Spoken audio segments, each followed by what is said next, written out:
So for permanent hires, 6 weeks is usually a good rule of thumb from releasing a job spec to getting to offer stage.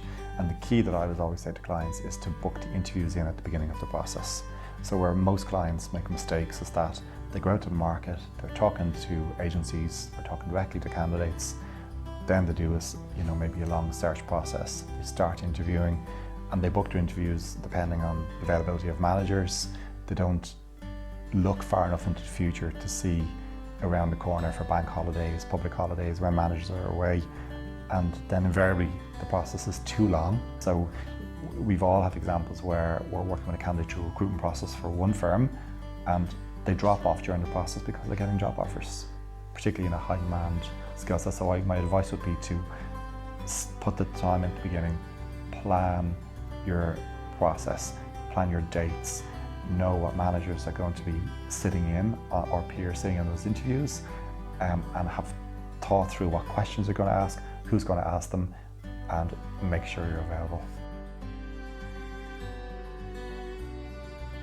To take into consideration notice periods, that's another big area where people make mistakes, because for senior hires, it's quite normal today to have a 3-month notice period. So we worked on another assignment last year, which was a maternity leave cover, very, very senior appointment, but people in that space have 3 months notice period.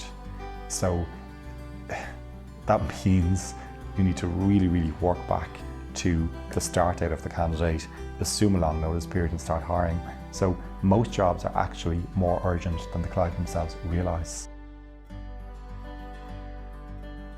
Sometimes it happens in our own organisation when somebody resigns, your immediate instinct is to replace them with someone that can fill that job exactly as the previous person did.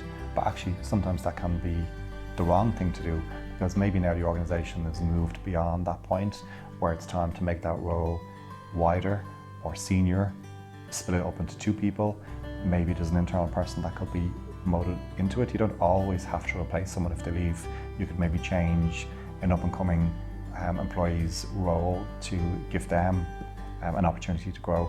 So to really closely examine what do we actually need here, what's the right thing for the business, as opposed to a direct replacement.